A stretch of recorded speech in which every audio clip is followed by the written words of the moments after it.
Good evening students. तो हम लोग जो चैप्टर पढ़ रहे थे वो है एरिया रिलेटेड टू सर्कल्स। ये चैप्टर हम लोग कर रहे थे। फर्स्ट एक्सरसाइज हो गया था 12.1। आज सेकेंड एक्सरसाइज 12.2 से हम लोग स्टार्ट करने वाले हैं।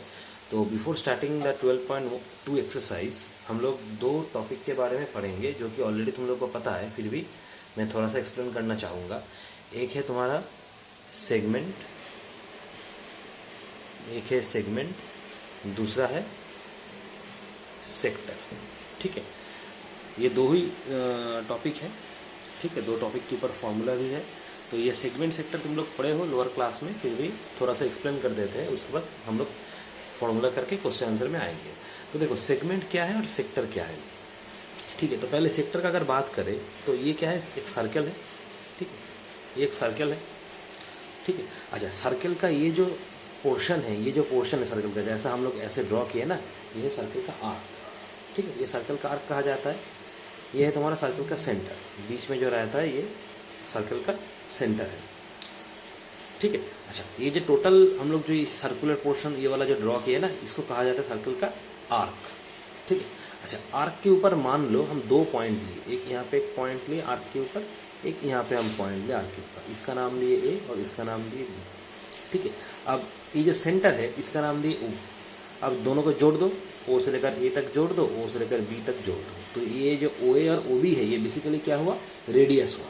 ठीक है, ओ ए और ओ बी दोनों तुम्हारा क्या हुआ, रेडियस हुआ। और ये जो ए बी है, ये ए बी क्या है, ये सर्कल का जो आर्क है, आर्क का एक पार्ट है। क्योंकि ये टोटल जो है ना, ये जो टोटल जो है, ये टोटल सर्कल का आर्क है, इसको आर्क कहा जाता है, ए आर सी आर्क। उनमें से ये जो ए बी पोर्शन है, ये ए बी पोर्शन सर्कल का आर्क का एक पार्ट है। ठीक है, ये जो बीच का जो एरिया है ना, इसको कहा जाता है तुम्हारा सेक्टर। कैसा सेक्टर, ये है माइनर सेक्टर, माइनर सेक्टर। और ये जो टोटल पोर्शन देख रहे हो, माइनर सेक्टर छोड़ के बाकी जो पोर्शन देख रहे हो, इसको कहा जाता है मेजर सेक्टर, मेजर सेक्टर। मतलब सेक्टर का क्या हुआ, सेक्टर हुआ area between the arc and radius, area between an arc and radius, उसको कहा जाता है सेक्टर। देखो तुम चाहे मेजर सेक्टर का बात करो चाहे माइनर सेक्टर का बात करो, देखो ये तो तुम्हारा रेडियस है ना, ये दो सर्कल का रेडियस है। और ये जो पार्ट है, ए बी जो पार्ट है, ये सर्कल का क्या, एक आर्क का पार्ट है। तो बीच वाला एरिया कौन सा हुआ, ये वाला हुआ, इसको सेक्टर कहा जाएगा। अगर तुम मेजर सेक्टर के बारे में सोचते हो तो देखो मेजर सेक्टर के लिए भी ये दो रेडियस है और ये टोटल पोर्शन क्या है, सर्कल का एक आर्क का पोर्शन है ना। तो बीच का जो एरिया है उसको भी सेक्टर कहा जाता है। मतलब सेक्टर क्या हुआ, area between arc and radius. Arc और रेडियस के बीच में जो एरिया होता है उसको कहा जाता है सर्कल का sector, area between and arc and radius, इसको सेक्टर कहा जाता है। ठीक है, अब डिपेंड करता है हम लोग किसको मेजर सेक्टर बोलेंगे, किसको माइनर सेक्टर बोलेंगे, वो डिपेंड करता है आर्क के ऊपर। अगर आर्क तुम्हारा मेजर आर्क हो गया तो वो हो जाएगा मेजर सेक्टर, अगर आर्क हो गया माइनर आर्क तो वो हो जाएगा माइनर सेक्टर। अब माइनर आर्क मेजर आर्क किसको कहा जाता है ये तुम्हें पता है। मेजर आर्क मतलब क्या, जो सर्कल का रेडियस से बड़ा होगा, सर्कल का जो रेडियस है उस सर्कल का रेडियस से बड़ा होगा जो आर्क, उसको कहा जाएगा मेजर आर्क। और जो सर्कल का रेडियस से छोटा होगा उसको कहा जाएगा माइनर आर्क। अब देखो ये वाला जो हम बोले, ये वाला तुम्हारा माइनर आर्क है, ये ए बी तुम्हारा माइनर आर्क है, क्योंकि सर्कल का जो रेडियस है ये रेडियस से छोटा है ये ए बी। अगर तुम लेंथ वाइज देखोगे तो सर्कल का जो जितना रेडियस होगा उस रेडियस से छोटा होगा ये ए बी, इसलिए ये तुम्हारा माइनर आर्क है। और माइनर आर्क और रेडियस के बीच में जो एरिया है उसको माइनर सेक्टर कहेंगे हम लोग। और तुम ये वाला अगर आर्क के बारे में सोचते हो, ये वाला आर्क के बारे में सोचते हो तो सर्कल का रेडियस से काफ़ी बड़ा है, मतलब वो मेजर आर्क हो गया डेफिनेशन के हिसाब से। इसलिए इसका जो बीच का जो एरिया हो गया, मेजर आर्क और रेडियस का बीच का एरिया, इसको कहा जाएगा मेजर सेक्टर। मतलब major sector minor sector depend करता है आर्क के ऊपर, वो माइनर आर्क है कि मेजर आर्क है। आया समझ में। अच्छा ये हो गया सेक्टर वाला फॉर्मूला, सेक्टर वाला कॉन्सेप्ट, फॉर्मूला बाद में आते। अब आते हैं सेगमेंट। तो देखो सेगमेंट के लिए भी चलो एक सर्कल को ड्रॉ करते हैं। ये सर्कल का क्या है, एक आर्क है, सर्कल है, और ये जो आउटलाइन जो डायग्राम ड्रॉ की, ये सर्कल का एक आर्क है। ठीक है, अच्छा बीच वाला तुम्हारा हो गया क्या, सेंटर, ये वाला हो गया तुम्हारा सेंटर। ठीक है, अच्छा देखो अब हम सर्कल का आर्क के ऊपर पहले की तरह दो पॉइंट लिए, एक यहाँ पे लिए और एक यहाँ पे लिए। ठीक है, नाम दिए इसका ए और इसका नाम दिए बी, और दोनों को आपस में जोड़ दिए, दोनों को आपस में जोड़ दिए। तो ये क्या हो गया, ये हो गया सर्कल का क्या, कॉर्ड। इसको क्या कहा जाता है, सर्कल का एक कॉर्ड है, कॉर्ड तो पढ़े हो, ठीक है, सर्कल का ये कॉर्ड है, ठीक है।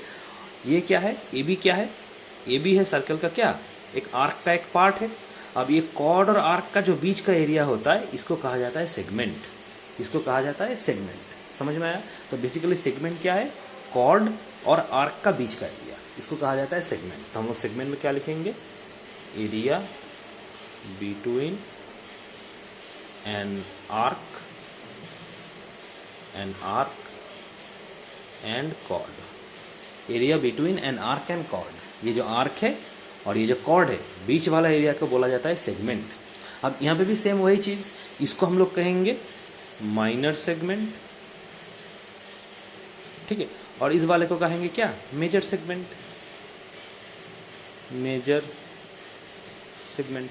अब कौन माइनर है कौन मेजर है डिपेंड करता है आर्क के ऊपर। अगर आर्क तुम्हारा माइनर आर्क है तो वो हो जाएगा मेजर माइनर सेगमेंट, अगर आर्क तुम्हारा मेजर आर्क है तो वो हो जाएगा मेजर सेगमेंट, ठीक है। तो देखो ये जो ए बी है, ये जो ए बी वाला जो आर्क है, ये सर्कल का जो रेडियस है जो कि ये ओ ए और ओ बी है, इसे छोटा होगा। हालांकि दिखने में लग रहा है कि यहाँ पे बड़ा है, लेकिन एक्चुअली छोटा होता है, क्योंकि यहाँ पे सर्कल तो हम बाई हैंड ड्रॉ किए ना, इसलिए थोड़ा सा टेढ़ा मेढ़ा हो गया है।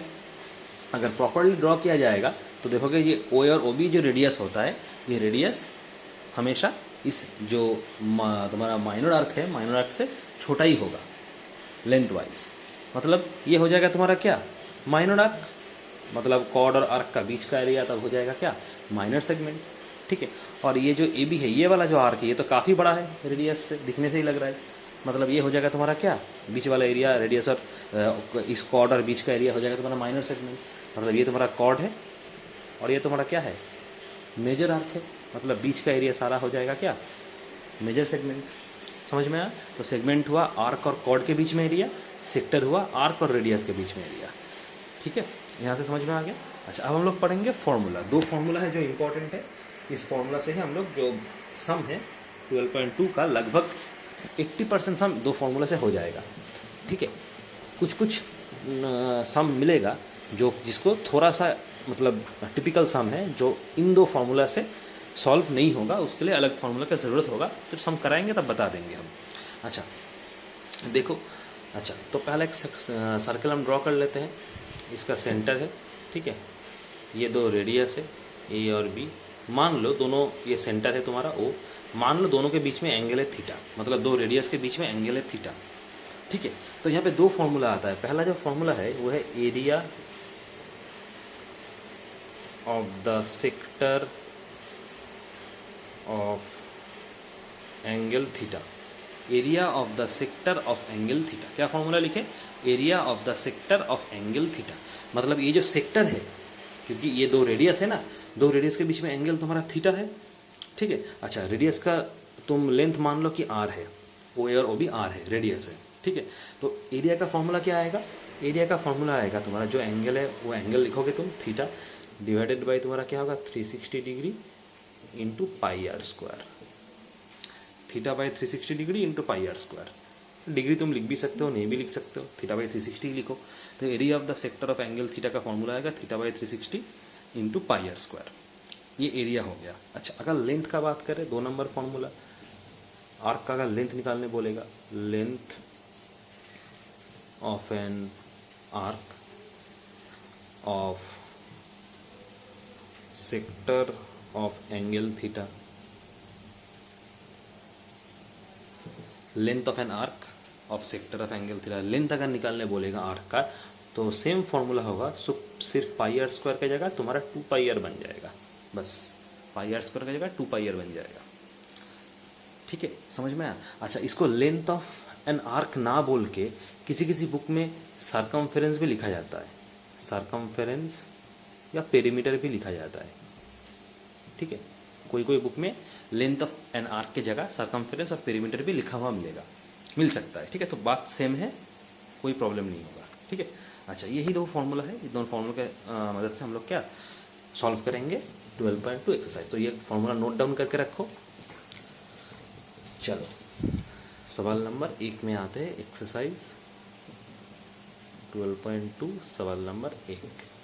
देखो पहला वाला सवाल क्या है, देखो पहला ही लिखा हुआ है अनलेस स्टेटेड और अदरवाइज यूज़ पाई 22/7, मतलब पाई का वैल्यू 22/7 लेके ही करना है, दूसरा कोई वैल्यू चूज़ नहीं करना है, ठीक है। अच्छा, तो जहाँ जहाँ हम लोग को पाई 22/7 मिलेगा हम लोग करेंगे, ठीक है। अगर कहे मतलब अगर इन्फॉर्मेशन दिया हुआ है कि पाई को 3.14 लेना है तो लेंगे, नहीं तो 22/7 यूज़ करेंगे बाय डिफॉल्ट, ठीक है। पहला वाला नंबर देखो क्या सवाल पूछा हुआ है, find the area of a sector of a circle with radius 6 centimetre of angle of the sector is 60 degree. मतलब एंगल बता दिया है 60 डिग्री बता दिया है, रेडियस 6 सेंटीमीटर बता दिया है, तुम्हें सेक्टर ऑफ द सर्कल जो एरिया है उसको निकालना है, ठीक है। तो देखो चलो एक राफली एक डायग्राम ड्रॉ कर लेते हैं हम लोग। मान लो कि ये जो सर्कल है वो है, इसका रेडियस मान लो 6 सेंटीमीटर है, ओ ए और ओ बी, ओ सेंटर है, मान लो ओ ए 6 सेंटीमीटर है, ये भी 6 सेंटीमीटर, दो रेडियस, एक सर्कल का तो हर एक रेडियस सेम होता है, अलग अलग नहीं होता है, तो 6 सेंटीमीटर है रेडियस, ठीक है। अच्छा, बीच में जो एंगल है इसको मान लो थीटा है, ठीक है, और एंगल तुम्हें दे दिया है 60 डिग्री, 60 डिग्री एंगल है तो इसको डायरेक्ट 60 डिग्री लिख सकते हो, ठीक है। अच्छा, हमें निकालना क्या पड़ेगा, निकालना पड़ेगा कि एरिया ऑफ द सेक्टर निकालना पड़ेगा। तो फॉर्मूला लिखो, यहाँ पे लिखो, गिवन लिख दो, रेडियस कितना दिया है, रेडियस आर दिया है 6 सेंटीमीटर, ठीक है। अच्छा, एंगल कितना दिया है, एंगल दिया है तुम्हारा 60 degree, angle of sector theta दिया है 60 डिग्री। अच्छा, एरिया निकालने पूछा है, तो एरिया निकालो, therefore area of the sector कितना होगा, फॉर्मूला क्या है, θ/360 इंटू पाई आर स्क्वायर, यही फॉर्मूला है। तो थीटा तो 60 डिग्री है, 360 पाई आर स्क्वायर, पाई का वैल्यू तो 22/7 है, रेडियस आर स्क्वायर मतलब 6 इंटू 6, एरिया है मतलब सेंटीमीटर स्क्वायर बैठेगा। अब जैसे करते हो रेड्यूस करो, 60 से 6 रिड्यूस कर दिए, 6 से 6 रिड्यूस कर दिए, तो 22 इंटू 6 कितना आता है, 132/7 सेंटीमीटर स्क्वायर। 132/7 से अगर इसको चाहते हो कि मिक्स फ्रैक्शन में कन्वर्ट करें, क्योंकि ये इम्प्रॉपर फ्रैक्शन है, मिक्स फ्रैक्शन में तो कन्वर्ट होगा, कन्वर्ट करो 132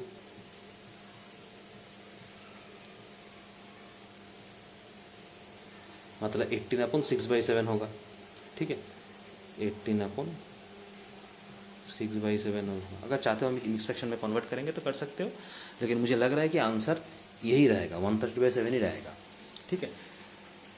आया समझ में? देख लो एक बार। चलो, तो ये एक नंबर वाला सम हो गया, हम लोग चलते हैं नेक्स्ट वाले सम पे।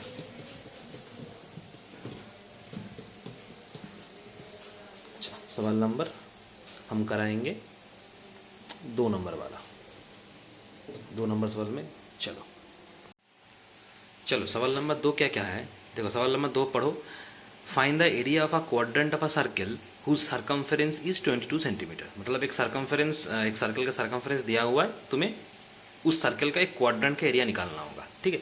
चलो, तो एक सर्कल ड्रॉ करते हैं पहले, ये तुम्हारा एक सर्कल है, ठीक है। अच्छा, सर्कल का एक क्वाड्रेंट का एरिया निकालना है ना, तो एक सर्कल में कितना क्वाड्रेंट होता है, 4 क्वाड्रेंट है। देखो रफ में हम ड्रॉ करके दिखाते हैं, ये अगर सर्कल है तो इसका 4 क्वाड्रेंट होता है ना 1 2 3 4, तो 4 क्वाड्रेंट है, उनमें से एक क्वाड्रेंट का तुम्हें एरिया चाहिए। तो तुम कोई भी एक क्वाड्रेंट ड्रॉ कर लो, चारों ड्रॉ करने का जरूरत नहीं है। मान लो कि हम ये वाला क्वाड्रेंट को दिखाएं, ये वाला क्वाड्रेंट को दिखाएं, ये सर्कल का सेंटर है, हम ये क्वाड्रेंट को दिखा रहे हैं, ठीक है। देखो 4 क्वाड्रेंट है ना, तुम चारों में से कोई भी एक क्वाड्रेंट ड्रॉ कर सकते हो, क्योंकि तुम्हें एक क्वाड्रेंट का एरिया पूछा है, ठीक है। अच्छा, तो देखो यहाँ पे हम सिर्फ एक क्वाड्रेंट ड्रॉ कर लिए, क्योंकि मुझे एक ही क्वाड्रेंट का एरिया चाहिए। अच्छा, यहाँ पे ये जो एंगल है, ये एंगल कितना है तुम्हें दिया नहीं है, तो ये पता करना है। ये एंगल तुम्हारा होता है 90 डिग्री, 90 डिग्री होता है। अब तुम सवाल पूछोगे सर ये एंगल 90 डिग्री क्यों है, कहीं पे तो लिखा हुआ नहीं है। देखो नॉर्मल कॉमन सेंस यूज़ करो, देखो अगर ये सर्कल है, ये तुम्हारा सेंटर है ना। अच्छा, बेसिकली ये जो हम ड्रॉ किए, ये बेसिकली क्या है, ये बेसिकली रेडियस है तुम्हारा, ये भी रेडियस है, ये भी रेडियस है। अगर तुम ध्यान तो ठीक से सोचोगे तो ये दो तुम्हारा रेडियस होता है, ये इसको ए नाम दी, इसको बी नाम दी, ये तुम्हारा रेडियस है, ठीक है। अच्छा, यहाँ पे तुम्हारा ये जो रेडियस है एक दूसरे से क्या है, परपेंडिकुलर है, क्योंकि अगर हम सर्कल का जितना रेडियस है, हर एक रेडियस को देखेंगे तो मान लो कि ये रेडियस है, ये रेडियस है, ये तुम्हारा परपेंडिकुलर नहीं होगा, क्योंकि देखो ये तुम्हारा 2 रेडियस के बीच में हम लोग जो एंगल है उस एंगल को दिखा रहे हैं, ठीक है। लेकिन यहाँ पे रेडियस है, ये सही है, लेकिन ये रेडियस के अलावा ये 2 तुम्हारा क्या है, क्वाड्रेंट का एक पार्ट भी है, एक क्वाड्रेंट का पार्ट भी है। मतलब अगर तुम इस सर्कल को इस तरीके से दिखाओगे कि सर्कल एक, ये वाला एक सर्कल है, ठीक है, ये तुम्हारा सेंटर है। अगर क्वाड्रेंट को तुम इस तरीके से ड्रॉ करके दिखाओगे तो ये एक क्वाड्रेंट है। तो देखो ये एक्चुअली क्वाड्रेंट मतलब ये तो परपेंडिकुलर भी है ना, ठीक से अगर तुम सोचोगे ये तो रेडियस भी है और परपेंडिकुलर भी है, ये भी सही है। देखो ये ऐसा है और ये ऐसा है, मतलब ये जो रेडियस है और ये जो रेडियस है ये दोनों एक दूसरे से क्या है, परपेंडिकुलर है, सीधा है एकदम, है ना। अच्छा अगर तुम इसके बारे में सोचोगे, ये वाला रेडियस और इसके बारे में सोचोगे, ये भी सेम हिसाब से दोनों एक दूसरे के ऊपर परपेंडिकुलर है। मतलब परपेंडिकुलर मतलब क्या है, 90 डिग्री होता है, इसलिए ये बीच वाला एंगल 90 डिग्री है। लेकिन ऐसा नहीं है कि दो रेडियस के बीच में हमेशा 90 डिग्री ही एंगल होगा, ऐसा नहीं है, ठीक है। हो भी सकता है, नहीं भी हो सकता। अगर है तो वो तुम्हारा परपेंडिकुलर है, मतलब क्वाड्रेंट का पार्ट है। समझ में आ रहा है?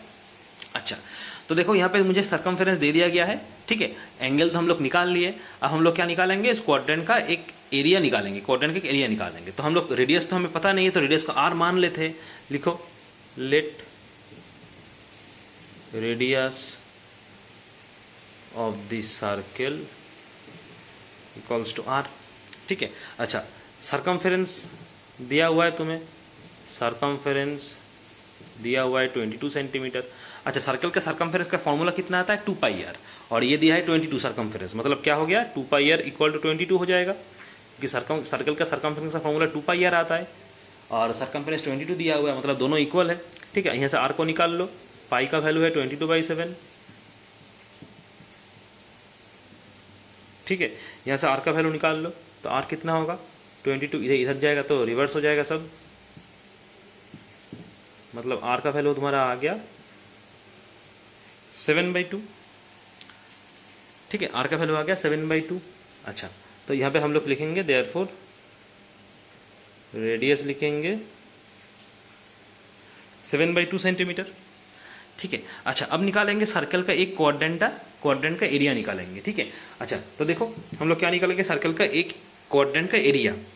देखो area of quadrant, area of A quadrant of circle, area of a quadrant of a circle. देखो बेसिकली सर्कल का एक क्वाड्रेंट का एरिया निकालने के लिए वही फॉर्मूला यूज करना पड़ेगा जो एरिया का फॉर्मूला था, θ/360 इंटू πr² था ना, θ/360 डिग्री इंटू πr², यही तो तुम्हारा फॉर्मूला था। अगर तुम ध्यान से सोचोगे तो एरिया का फॉर्मूला यही था। एक एरिया का फॉर्मूला अभी भी करा है, एक और एक तुम्हारा क्या था, लेंथ ऑफ आर्क या सर्कमफेरेंस का फॉर्मूला था। तो एरिया का फॉर्मूला यही था, θ/360 इंटू πr², है ना। अच्छा थीटा कितना है यहाँ पे, 90 डिग्री होगा बाई 360 डिग्री, पाई का वैल्यू तो 22/7 है। अच्छा रेडियस तो 7/2, मतलब बिठा देंगे, क्या हो जाएगा यहाँ पे सेंटीमीटर स्क्वायर, ठीक है। अच्छा रिड्यूस करो, 90 से करेंगे तो ये 4 आएगा, 7 रिड्यूस करेंगे, ठीक है। अच्छा उसके बाद देखो यहाँ पे तुम्हारा क्या आएगा, 2 से कटेगा 11 होगा, ठीक है। मतलब 11 इंटू 7 कितना होगा 77, 4 इंटू 2 8, मतलब 77/8 सेंटीमीटर स्क्वायर। आंसर होगा तुम्हारा क्या, 77/8 सेंटीमीटर स्क्वायर। आया समझ में? चलो नेक्स्ट हम लोग आगे बढ़ते हैं नेक्स्ट क्वेश्चन पे। सवाल नंबर 2 हो गया।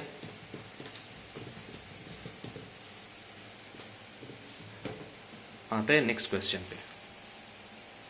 देखो सवाल नंबर 3, सवाल नंबर 3 क्या पूछा है, the length of a minute hand of a clock is 14 centimetre, find the area swept by the minute hand in 5 minute. मतलब एक घड़ी का जो मिनट हैंड है उसका लेंथ दे रखा है जो कि 14 सेंटीमीटर है। तुम्हें निकालना क्या है, मिनट हैंड 5 मिनट में जितना एरिया स्वेप करेगा, मतलब जितना घूमेगा उसका एरिया निकालना है, ठीक है। अच्छा तो मिनट हैंड मतलब क्या, यहाँ पे घड़ी का बात हो रहा है, ठीक है। घड़ी में तो minute hand, hour hand, second hand ये सब रहता है, मतलब यहाँ पे घड़ी का बात हो रहा है, ठीक है। अच्छा तो चलो एक घड़ी अगर ड्रॉ किया जाए,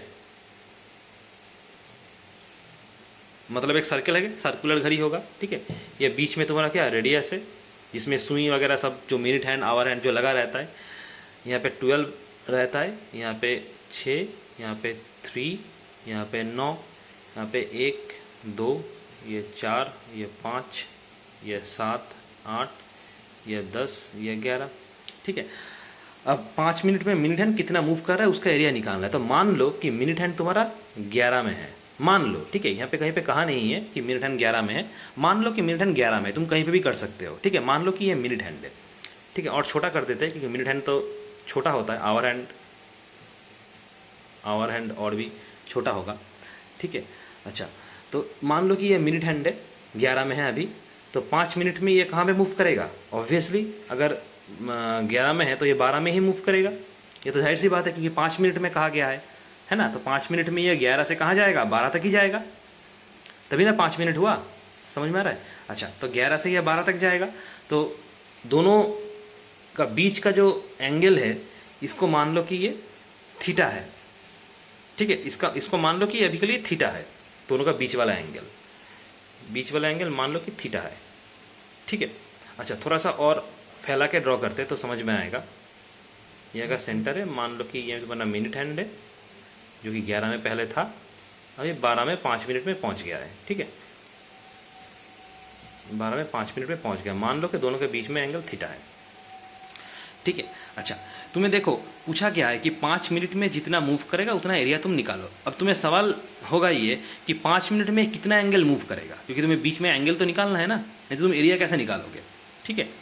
अच्छा, एरिया लेंथ निकाल नहीं सकते, तो तुम्हें निकालना है कि 5 मिनट में ये जो मिनट हैंड मूव कर रहा है दोनों के बीच में, दोनों मिनट हैंड के बीच में कितना एंगल होगा, कितना एंगल मूव करेगा, ये निकालना है। तो इसके लिए बहुत सिंपल लॉजिक है। देखो, 1 घंटा मतलब कितना होता है? 60 मिनट्स होता है, ठीक है, 1 घंटा मतलब 60 मिनट्स। 1 घंटे में ये मिनट हैंड अगर 11 में है, 1 घंटे के बाद घूम के कहाँ पे आएगा? यहीं पे आएगा, 1 घंटे बाद घूम के, है ना। जैसे 5 मिनट करके करके मूव कर रहा है, तो 1 घंटे में मतलब 60 मिनट्स में मूव करके कितना आएगा? पहले अगर 11 में था तो 11 में ही वापस आएगा, मतलब कितना डिग्री घूमेगा? 360 डिग्री घूमेगा, क्योंकि ये टोटल जो अगर घूम रहा है मिनट हैंड ऐसे करके, इतना टोटल घूमना मतलब क्या? 360 डिग्री एंगल घूमना, मतलब 1 घंटे में ये मिनट हैंड क्या 360 डिग्री एंगल घूमेगा। 1 घंटा मतलब 60 मिनट्स, मतलब 60 मिनट्स में ये घूमेगा 360 डिग्री, तो 5 मिनट में कितना घूमेगा निकाल लो। बहुत ईजी है, ठीक है, एकदम यूनिटरी मेथड अप्लाई करो तो निकल जाएगा। तो यह इसको पहले यहाँ से निकालो, ये लिखो minute hand rotates 360 degree in 60 minutes, ठीक है, 60 मिनट्स में ये 360 डिग्री रोटेट करता है। चाहे ये मिनट हैंड सिर्फ नहीं, ये तुम्हारा अगर ये मिनट हैंड 11 में है फिर भी ये 360 डिग्री घूम के 11 में ही आएगा, अगर 10 में रहेगा तो फिर भी घूम के 10 में ही आएगा, 1 घंटे बाद 60 मिनट्स के बाद 360 डिग्री घूमेगा। जहाँ पे भी हो ये 1 घंटे घूमना मतलब क्या? 360 डिग्री एंगल उसका घूमना। तो 60 मिनट्स में 360 डिग्री अगर घूमेगा तो 5 मिनट में कितना घूमेगा निकाल लो। Therefore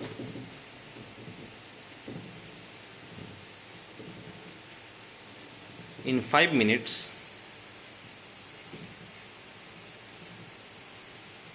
minute hand will rotate, कितना घूमेगा? यूनिटरी मेथड से निकालो। अगर 60 मिनट्स में 360 डिग्री घूम रहा है तो 1 मिनट में कितना घूमेगा? कम घूमेगा। 5 मिनट में कितना घूमेगा? इससे थोड़ा ज़्यादा घूमेगा, मतलब ऐसा होगा 360/60 × 5, ठीक है। ये रफ में करके यहाँ पे बिठा लो, 360/60 × 5 मतलब कितना डिग्री घूमेगा? 30 डिग्री घूमेगा, मतलब ये थीटा क्या होगा? 30 डिग्री होगा तुम्हारा। निकाल लिया, ठीक है। ये ज़रूरत है, चाहिए कैलकुलेशन करने के लिए। अब तुम्हें तो सवाल क्या पूछा है? सवाल पूछा है the length of the minute hand of a clock is 14 centimetre, मतलब मिनट हैंड का जो क्लॉक का जो लेंथ है, मतलब मिनट हैंड का जो लेंथ है वो 14 सेंटीमीटर कहा गया है। यहाँ पे ये जो मिनट हैंड का लेंथ 14 सेंटीमीटर कहा गया है ना, ये बेसिकली तुम्हारा रेडियस है, मिनट हैंड का रेडियस है, इसको रेडियस मानना है, ठीक है। यहाँ पे अगर कोई भी तुम्हें हैंड देता, चाहे वो मिनट हैंड हो, चाहे वो सेकेंड हैंड हो, चाहे वो आवर वाला हैंड हो, क्योंकि एक घड़ी में तो तीनों हैंड रहता है, मिनट हैंड, सेकेंड हैंड और आवर हैंड, तो चाहे वो कोई भी हैंड दे, मतलब वो तुम्हें रेडियस दे रखा है उसका, ठीक है। समझ में आ रहा है? तो रेडियस तुम्हें दिया हुआ है यहाँ पे क्या? 14 सेंटीमीटर। समझ में आ रहा है? ठीक है। अच्छा, तो यहाँ पे लिखो जो लिखा हुआ है कि length of the minute hand 14 centimetre, length of minute hand 14 centimetre, ठीक है, जो कि बेसिकली रेडियस होगा। अच्छा, तुम्हें देखो एरिया निकालना है, देखो लिखा हुआ है find the area swept by the minute hand, तो एरिया निकालना है। तो एरिया का फॉर्मूला क्या है, लिखो, ये गिवन है, ये गिवन लिख दिए, एरिया ऑफ द सेक्टर, ये निकालना है। ठीक है, एरिया ऑफ द सेक्टर का फॉर्मूला क्या है, theta by 360 into pi r square. Theta कितना है, कितना निकाले, 30 डिग्री निकाले, 30/360।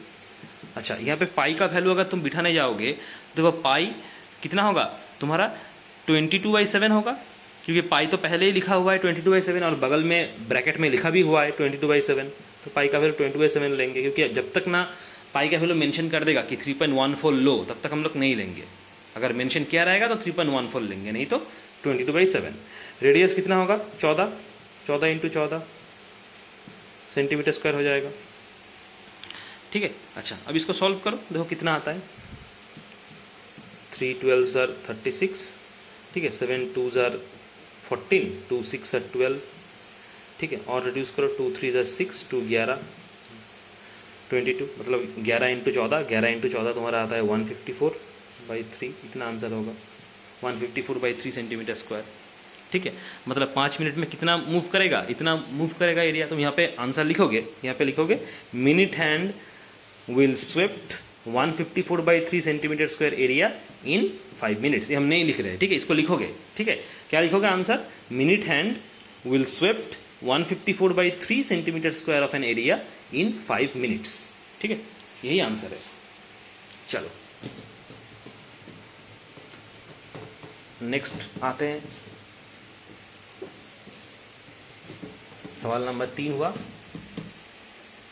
अच्छा, नेक्स्ट आगे बढ़ते हैं। देखो नेक्स्ट सवाल नंबर 4 हम तुम्हारे होमवर्क के लिए छोड़ रहे हैं। ठीक है, सवाल नंबर 4 को होमवर्क करोगे।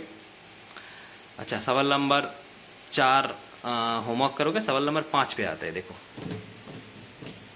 सवाल नंबर 5, सवाल नंबर 5 देखो क्या दिया है, in a circle of radius 21 centimetre an arc subtends an angle of 60 degree at the centre, find the length of the arc. अच्छा, तीनों क्वेश्चन पूछा है। पहले हम लोग जो कहा गया है उसको पहले ड्रॉ कर लेते हैं। क्या पूछा है, एक सर्कल है जो जिसका रेडियस 21 सेंटीमीटर है, तो पहले एक सर्कल ड्रॉ करते हैं। ठीक है, एक सर्कल है जिसका रेडियस है तुम्हारा 21 सेंटीमीटर। ठीक है, मान लो कि ये O है, ये A है, ये B है। ठीक है, ये 21 सेंटीमीटर रेडियस इसको दिया गया है, 21 सेंटीमीटर रेडियस है। ठीक है, और क्या दिया है, N arc subtends an angle of 60 degree at the centre, centre में 60 डिग्री एंगल है, मतलब ये तुम्हारा 60 डिग्री है। सेंटर में पूछा है तो यही तुम्हारा सेंटर है, तो ये 60 डिग्री बोला गया है। ठीक है, तुम्हें निकालना क्या है, find the length of the arc, arc का लेंथ निकालना है। आर्क का लेंथ मतलब क्या, ये ए बी तुम्हें निकालना है, ये जो यही तो लेंथ है ना, यही तो आर्क है तुम्हारा, तो ए बी तुम्हें निकालना है। अब ए बी तो तुम ऐसे नहीं निकाल सकते, क्योंकि यही तुम्हारा आर्क है, इस आर्क का तुम्हें लेंथ चाहिए, इसका लेंथ पूछा है तुम्हें, ये जो ए बी आर्क है तुम्हें इसका लेंथ पूछा है। अब ये तो तुम्हारा स्ट्रेट लाइन नहीं है ना, कैसे निकालोगे, ये तो एक्चुअली स्ट्रेट लाइन नहीं है, ये ऐसा है, कर्व्ड है, तो कैसे निकालोगे। तो इसीलिए मुझे ए और बी को ज्वाइन करना पड़ेगा, स्ट्रेट लाइन। ठीक है, अच्छा, और यहाँ से एक कंस्ट्रक्शन हम करेंगे, यहाँ से ऐसे परपेंडिकुलर एक ड्रॉ कर देंगे। अब तुम परपेंडिकुलर ड्रॉ कर रहे हो तो जाहिर सी बात है ये दो एंगल तुम्हारा 90 डिग्री होगा, ये कॉन्स्ट्रक्शन में हम लोग ड्रॉ कर लिए। ठीक है, ये दो ही एंगल तुम्हारा क्या होगा, 90 डिग्री होगा, ये भी 90 होगा, ये भी 90। हम लोग क्या किए, ए बी को ज्वाइन कर लिए, क्योंकि ए बी निकालना है मुझे। ठीक है, और ओ से एक परपेंडिकुलर ड्रॉ कर लिए, इस पॉइंट का नाम दिए सी, और क्योंकि ये परपेंडिकुलर है तो ये दो तुम्हारा 90 डिग्री हो जाएगा। बस इतना सा हम लोग ड्रॉ किए। ठीक है, अच्छा, अब जो कहा गया है उसको लिखते हैं। लेंथ तुम्हारा है, सर्कल का रेडियस दिया हुआ है 21 सेंटीमीटर, तो इसको लिखो, रेडियस ये 21 सेंटीमीटर है, ये दिया हुआ है। ठीक है, गिवन। अच्छा, उसके बाद क्या लिखा हुआ है, देखो एंगल क्या है, 60 डिग्री है ना। क्या लिखोगे, angle subtended by the given arc, ये है तुम्हारा 60 डिग्री। ठीक है, अच्छा, तुम्हें पहला निकालना है लेंथ ऑफ द आर्क, जो कि इजीली निकल जाएगा। तो पहला वाला लिखो, length of the arc, there length of the arc क्या होगा, फॉर्मूला क्या है, थीटा बाई 360 इंटू 2πr, यही फॉर्मूला है। थीटा कितना है 60/360, 2 इंटू पाई कितना होगा 22/7, रेडियस कितना है 21, यूनिट क्या होगा सेंटीमीटर स्क्वायर। देखो 66 और 360, ठीक है, 2 3 6, 3 7 21, 7 7 रिड्यूस हो गया, मतलब फाइनली तुम्हारा आंसर कितना आया। ओ ये तो तुम्हारा 22 सेंटीमीटर होगा, क्योंकि ये लेंथ ऑफ द आर्क पूछा है, एरिया तो नहीं है, इसलिए स्क्वायर मत लगाओ, ठीक है। 22 सेंटीमीटर, इसको सेंटीमीटर कर दो, ठीक है, क्योंकि लेंथ ऑफ द आर्क है, ये एरिया नहीं है तो स्क्वायर नहीं होगा। तो 22 सेंटीमीटर ये तुम्हारा आंसर हो गया पहले वाले का, ठीक है। आगे बढ़ते 2 नंबर वाला। पहला वाला सवाल हो गया, 2 नंबर वाला देखो क्या पूछा है। 2 नंबर वाला पूछा है तुम्हें area of the sector form by the arc. अच्छा, सेक्टर का एरिया निकालना होगा, तो सेक्टर का एरिया तुम्हें फॉर्मूला क्या है, θ/360 इंटू πr², ये सेक्टर का फॉर्मूला आता है ना।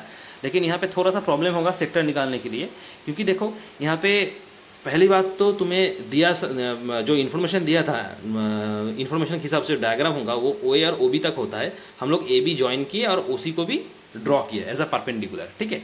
तो यहाँ पे पहले हम लोग क्या करेंगे, एरिया ऑफ द सेक्टर निकालेंगे इसका। ये जो सेक्टर है ये OACB, ये टोटल जो पार्ट है, टोटल पार्ट का हम लोग पहले निकालेंगे, ठीक है। इसको C यहाँ पे ना देके इसको यहाँ पे देते हैं, C पॉइंट को यहाँ पे लगाते हैं, ठीक है। अच्छा, इसका दूसरा कुछ एक पॉइंट दे देंगे, मान लो कि ये D है, ये D है, ठीक है। तो इसको हम निकालेंगे क्या, OACB, ये पूरा तुम्हारा सेक्टर है, ठीक है। इसका हम लोग एरिया निकालेंगे। तो देखो ये OACB, ये टोटल तुम्हारा क्या है, सेक्टर है, ये टोटल सेक्टर है। इसका एरिया हम लोग कैसे निकालेंगे, फॉर्मूला आता है, लिखो area of sector OACB, formula क्या है, θ/360 इंटू πr², है ना। थीटा क्या था 60 डिग्री, बी था 360, पाई था 22/7, रेडियस कितना था 21, एरिया है मतलब अभी सेंटीमीटर स्क्वायर आएगा। सॉल्व करो, 6 आएगा, 7 3 21, 3 2 6, 3 2 11 22, मतलब 11 इंटू 21, 11 इंटू 21 तुम्हारा आता है 231 सेंटीमीटर स्क्वायर। ये हो गया तुम्हारे area of the sector OACB, इसका एरिया निकाल गया, ठीक है। अच्छा, इसका तो एरिया हो गया, समझ में आ गया। अच्छा, अब area of the sector OACB का फॉर्मूला आ गया, समझ में आ गया, ठीक है। अच्छा, तो एरिया ऑफ द सेक्टर क्या निकल गया मेरा 231 सेंटीमीटर स्क्वायर। ये हो गया तुम्हारा दूसरे पार्ट का आंसर। तो पहले पार्ट का आंसर क्या था, लेंथ ऑफ द आर्क, जो कि 22 सेंटीमीटर आया मेरा। दूसरे वाले क्वेश्चन का दूसरे वाले पार्ट पूछा था एरिया ऑफ द सेक्टर निकालने के लिए, तो एरिया ऑफ द सेक्टर मेरा आ गया 231 सेंटीमीटर स्क्वायर, ठीक है। यहाँ तक हो गया। अच्छा, हम लोग 3 नंबर में जाएंगे। 3 नंबर वाला देखो, सवाल नंबर 3 जो पूछा है, सवाल नंबर 3 पूछा है, क्या पूछा है, area of the segment found by the corresponding chord. मतलब तुम्हें एरिया ऑफ द सेगमेंट निकालना है, जो कॉर्ड, जो करस्पॉन्डिंग कॉर्ड है, उस करस्पॉन्डिंग कॉर्ड का जो सेगमेंट एरिया है उसको निकालना है। तो कॉर्ड क्या था, कॉर्ड तुम्हारा ये वाला कॉर्ड था, ये भी जिसको हम ज्वाइन किए, यही तुम्हारा कॉर्ड था। और सेगमेंट पूछा है, सेगमेंट मतलब क्या, सेगमेंट मतलब क्या होता है, कॉर्ड और आर्क का बीच का एरिया, वही सेगमेंट कहलाता है। तो यहाँ पे कॉर्ड तुम्हारा ये वाला कॉर्ड है और आर्क तुम्हारा ये वाला है, मतलब तुम्हारा सेगमेंट कौन सा है, ये वाला सेगमेंट है, इसका एरिया निकालना है। तो इसका एरिया कैसे तुम निकालोगे, एक ही उपाय है निकालने के लिए, पहले सेक्टर का एरिया निकालना है। सेक्टर एरिया निकाल के ये जो ट्रायंगल फॉर्मेशन किया है, इस ट्रायंगल का एरिया तुम्हें माइनस कर देना है, तब ये आ जाएगा सेगमेंट वाला एरिया। अब सेक्टर का एरिया तो तुम निकाल चुके हो 231 सेंटीमीटर स्क्वायर, जो कि दूसरे वाले का आंसर है, ठीक है। मुझे निकालना जो है वो ट्रायंगल का एरिया निकालना है, निकाल के उसको माइनस कर देना है, तो मुझे सेगमेंट वाला एरिया आ जाएगा। आया समझ में बात। अच्छा, तो ट्रायंगल का एरिया निकालने के लिए हम लोग देखेंगे कि ये ट्रायंगल कैसा ट्रायंगल है, किस टाइप का ट्रायंगल है। तो तुम देख रहे हो ये जो OAB ट्रायंगल है, जिसमें कि OA और OB दोनों क्या है, एक्चुअली सर्कल का रेडियस है, ठीक है ना, और दोनों ही साइड इक्वल है। मतलब ये ट्रायंगल क्या हो गया तुम्हारा, आइसोसेलेस ट्रायंगल हो गया इस हिसाब से। आया समझ में, ये ट्रायंगल उस हिसाब से तुम्हारा क्या है, आइसोसेलेस ट्रायंगल हो रहा है, ठीक है। अच्छा, ये हमें लग रहा है कि ये ट्रायंगल आइसोसेलेस ट्रायंगल है, क्योंकि OA और OB दोनों इक्वल है। ऐसा हो भी सकता है, नहीं भी हो सकता है, क्योंकि अगर AB भी 21 हो गया तो ये तो इक्विलैटरल बन जाएगा, तब क्या तीनों साइड इक्वल हो जाएगा, ठीक है। लेकिन अभी मुझे लग रहा है कि ये जो OA और OB है दोनों इक्वल है, दोनों ही 21 सेंटीमीटर है, मतलब ये OAB ट्रायंगल आइसोसेलेस हो सकता है, ठीक है। लेकिन AB मुझे चेक करना है कि AB कितना है, ए बी भी अगर 21 सेंटीमीटर हो गया तो ये तुम्हारा क्या हो जाएगा, फिर तीनों इक्वल बन जाएगा, मतलब वो इक्विलैटरल ट्रायंगल हो जाएगा। ठीक है। अच्छा, और एक बात तुम्हें ध्यान देना होगा यहाँ पे कि ओ ए और ओ बी 21 सेंटीमीटर है। और एक बात यहाँ पे ध्यान देना है, यहाँ पे जो ये जो बीच वाला एंगल है ना, ये बीच वाला एंगल को 60 डिग्री कहा गया है। तो यही तुम्हारा क्लू है। ये दो ही क्लू तुम निकाल के समझ सकते हो कि ये ट्रायंगल मेरा कैसा ट्रायंगल हो सकता है। बहुत ट्रिकी क्वेश्चन है, ध्यान से देखना। ओ ए और ओ बी दोनों इक्वल है, एक ट्रायंगल का दोनों साइड इक्वल है ओ ए और ओ बी, तो मुझे लग रहा है कि ये ट्रायंगल आइसोसेलेस ट्रायंगल होगा, क्योंकि ओ ए और ओ बी दोनों इक्वल साइड है। लेकिन ए बी हम चेक नहीं किए। ऐसा भी तो हो सकता है कि ए बी 21 सेंटीमीटर होगा, तब तो ये इक्विलैटरल ट्रायंगल बन जाएगा। ठीक है। तो अभी मुझे लग रहा है कि ओ ए और ओ बी इक्वल है, तो ये आइसोसेलेस होगा। लेकिन तुम्हें ये भी ध्यान देना है कि ये जो बीच वाला एंगल है, ये बीच वाला एंगल तुम्हारा ओ ए और ओ बी के बीच में एंगल तुम्हारा क्या है, 60 डिग्री है। ठीक है। अच्छा, अगर ये एंगल 60 डिग्री है, मतलब क्या, ये जो ट्रायंगल है ये ट्रायंगल इक्विलैटरल हो सकता है, क्योंकि हमें भी पता है कि इक्विलैटरल ट्रायंगल का हर एक एंगल इक्वल होता है जो कि 60 डिग्री करके है। मतलब अगर ये इक्विलैटरल ट्रायंगल है तो ये एंगल भी 60 डिग्री आएगा, ये एंगल भी 60 डिग्री आएगा। तो हम कंफर्म हो जाएंगे कि ये ट्रायंगल तुम्हारा इक्विलैटरल ट्रायंगल है। मुझे ए बी चेक करने का जरूरत भी नहीं पड़ेगा, क्योंकि ये अगर 60 डिग्री है, ये अगर 60 डिग्री है, तो कन्फर्म ये इक्विलैटरल ट्रायंगल है और ए बी भी 21 ही होगा। ठीक है, आया समझ में बात। तो हम लोग चेक करेंगे कि बाकी दो एंगल तुम्हारा कितना है। ठीक है। अब ये देखो, तुम्हारा ओ ए और ओ बी इक्वल है, तो ओ ए और ओ बी अगर इक्वल है तो ये दो एंगल भी इक्वल होगा, क्योंकि अगर ये आइसोसेलेस ट्रायंगल होता तो ओ ए और ओ बी अगर इक्वल होता तो ये दो एंगल भी इक्वल होता, क्योंकि ये तो थ्योरी है, हम लोग पढ़े थे कि एक ट्रायंगल का अगर दोनों साइड इक्वल है तो उसका तो दोनों ऑपोजिट एंगल आता है, ऑपोजिट एंगल भी इक्वल आता है। ये भी आइसोसेलेस ट्रायंगल का प्रॉपर्टी था ना, मतलब ये एंगल और ये एंगल इक्वल होगा। ठीक है। अभी मुझे पता नहीं है कि कॉन्फर्म ये कौन सा ट्रायंगल है, हम लोग चेक कर रहे हैं। ठीक है। तो ये दो एंगल तुम्हारा उस हिसाब से इक्वल आता है। तो ये एंगल क्या है, ओ ए बी, और ये एंगल क्या है, ओ बी ए। ठीक है। तो हम लोग क्या लिखेंगे, in triangle O A B, ये दो एंगल इक्वल है, ओ ए बी ये जितना है, ओ बी ए ये उतना है। ठीक है। अब देखो, हम लोग एंगल सम प्रॉपर्टी यूज़ करेंगे। एक ट्रायंगल का तीनों एंगल का सम 180 आता है, तो हम लोग क्या यूज़ करेंगे, ये angle O A B plus O B A plus ये वाला जो एंगल है ए ओ बी। ठीक है। ये तीनों मिला के कुल मिला के 180 होगा,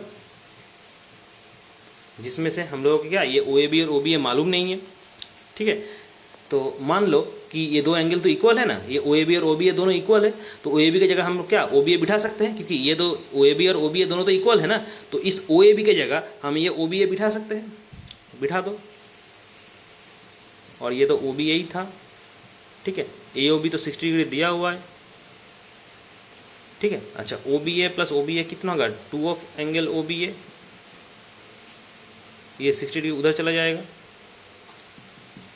तो 2 of angle O B A equal to कितना होगा, 120 डिग्री होगा। ठीक है। तो O B A equal to कितना आएगा, 120 डिग्री बाई 2, मतलब ये कितना होगा, 60 डिग्री होता है। तो ओ बी अगर 60 डिग्री है तो ये ओ ए भी 60 डिग्री होगा, क्योंकि दोनों इक्वल था। तो यहाँ से हम लोग लिख रहे जगह नहीं है, इसलिए ओ ए भी 60 डिग्री है।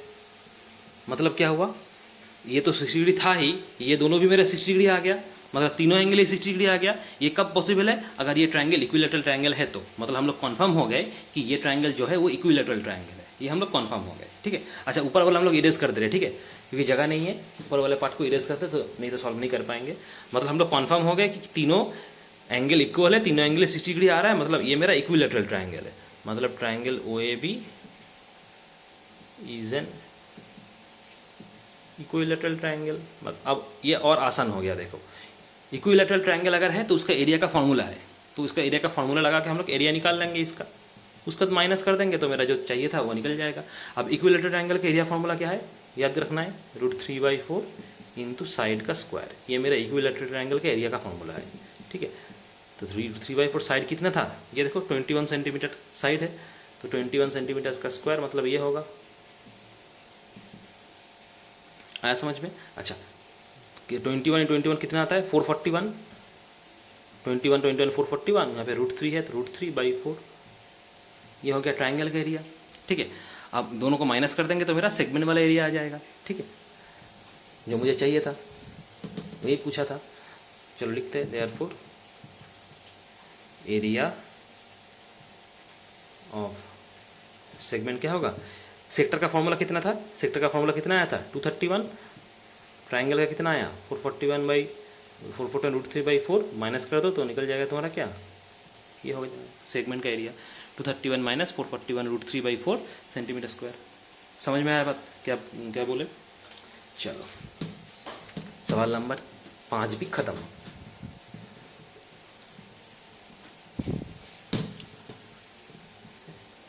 अच्छा आगे बढ़ते हैं।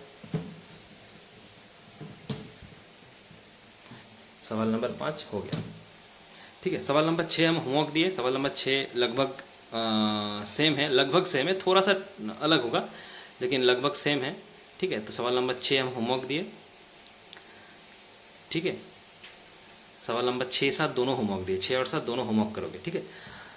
अच्छा आते हैं सवाल नंबर 8 पे। सवाल नंबर 6 7 दोनों होमवर्क दिए, कोशिश करोगे, नहीं होगा तो हम करवा देंगे। सवाल नंबर 8 पे आते हैं। देखो सवाल नंबर 8, सवाल नंबर 8 देखो सवाल नंबर 8 क्या दिया हुआ है। सवाल नंबर 8 है, पहले पढ़ना होगा। देखो देखो सवाल नंबर 8 है, a horse is tied to a pig at a one corner of a square shaped grass field of side 15 metre by means of a 5 metre long rope. अच्छा देखो फिगर दिया हुआ है, बगल में एक फिगर है, कह रहा है कि एक स्क्वायर फील्ड है जिसका स्क्वायर ग्रास फील्ड है जिसका साइड 15 मीटर है, और एक जो हॉर्स है, एक हॉर्स एक बधा हुआ है, मतलब रोप के मदद से एक हॉर्स को वहाँ पे लगाया गया है, ठीक है, घास खाने के लिए। जो रोप का लेंथ है वो 5 सेंटीमीटर लेंथ है, 5 सेंटीमीटर नहीं 5 मीटर लेंथ है। अच्छा तुम्हें निकालना है पहला question, the area of the part of the field which the horse can graze, मतलब कितना एरिया जो घोड़ा है, जो हॉर्स है, जो घास खा सकता है, उसको निकालना है, ठीक है। तो अगर हम अगर रफ फिगर बनाएंगे तो देखो एक रफ अगर फिगर जो कि दिया हुआ है, लेकिन फिर भी हम लोग सुविधा के लिए हम लोग फिगर बना लेते।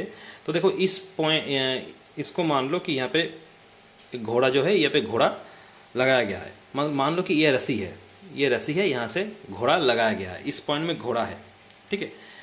या इस पॉइंट में जो हॉर्स है, हम लोग एच लिखते, घोड़ा तो ड्रॉ नहीं करेंगे, एच लिख दिए, एच मतलब हॉर्स है। तो इस पॉइंट में घोड़ा को लगाया गया है, ठीक है। तो घोड़ा क्या घास खाएगा, जाहिर सी बात है घोड़ा घास खाएगा, घास खाने के लिए उसको लगाया गया एक कोने में।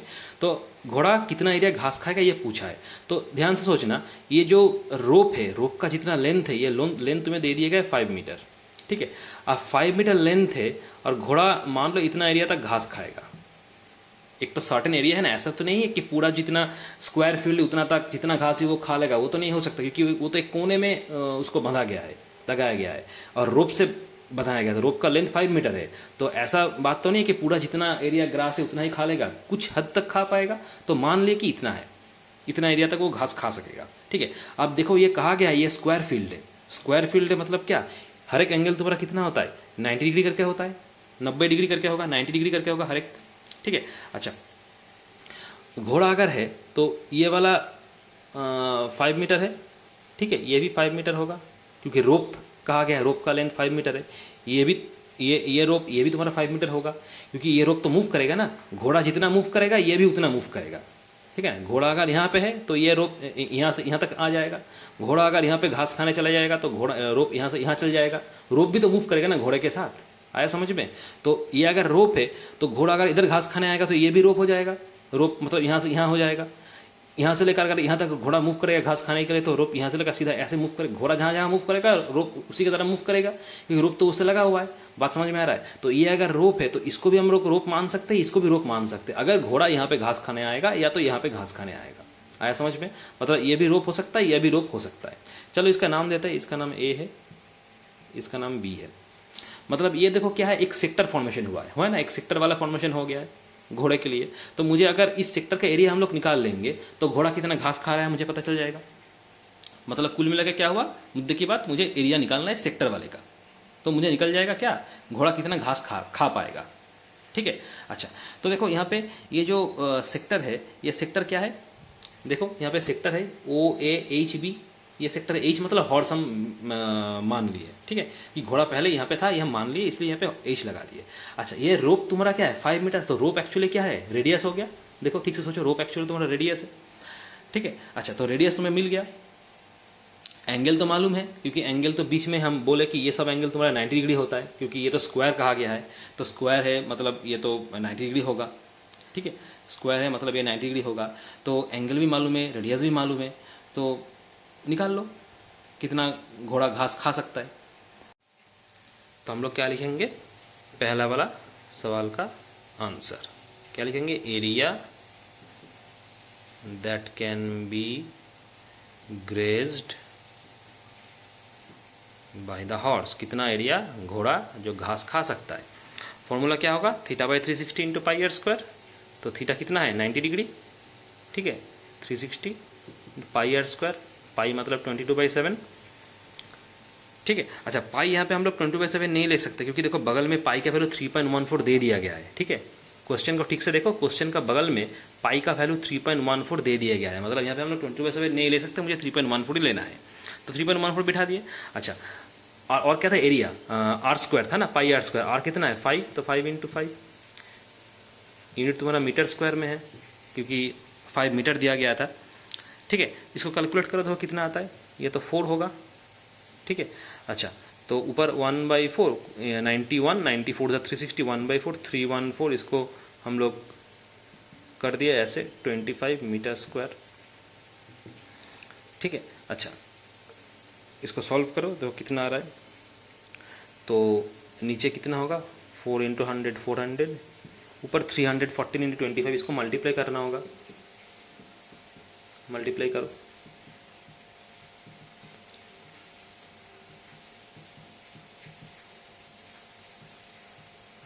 जीरो 7850, ठीक है 7850 इतना आता है, ठीक है। आया समझ में, 7850 मीटर स्क्वायर।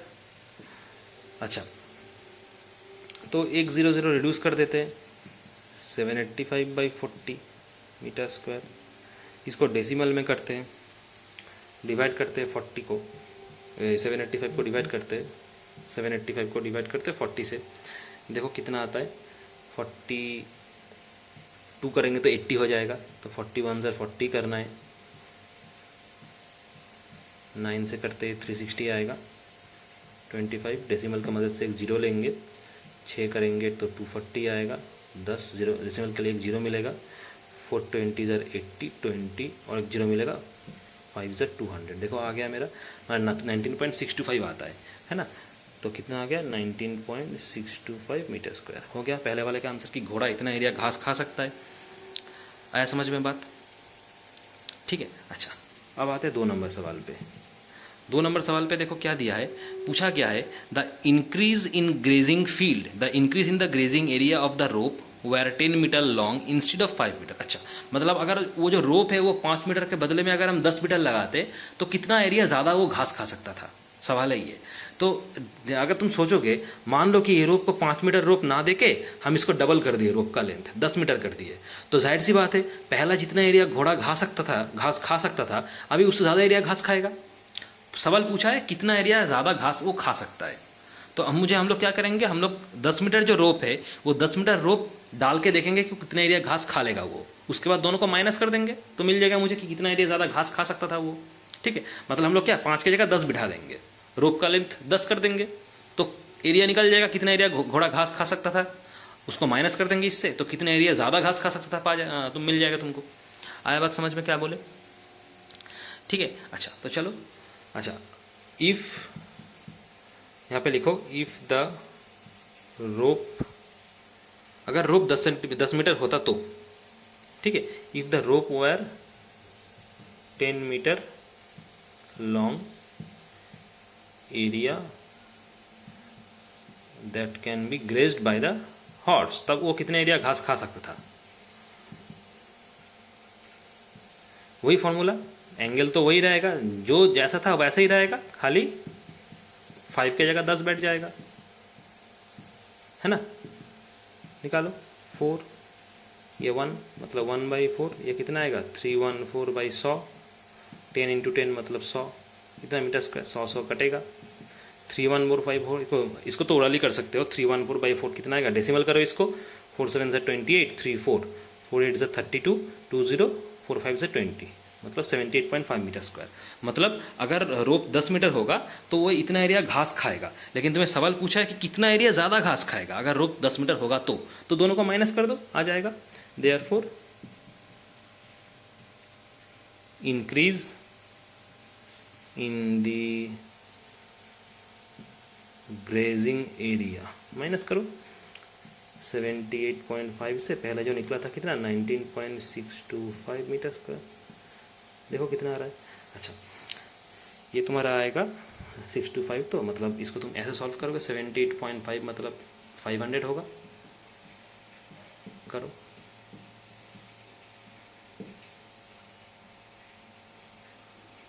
$58.875 इतना आता है, 58.875, ठीक है लिखो 58 यही तुम्हारा आंसर है, ठीक है। आया समझ में? तो चलो इतना तक हो गया, सवाल नंबर 8 तक हम करा दिए। हम जितना होमवर्क दिए उसको सॉल्व करो, अगले सेशन में 9 नंबर से स्टार्ट करेंगे। Thank you.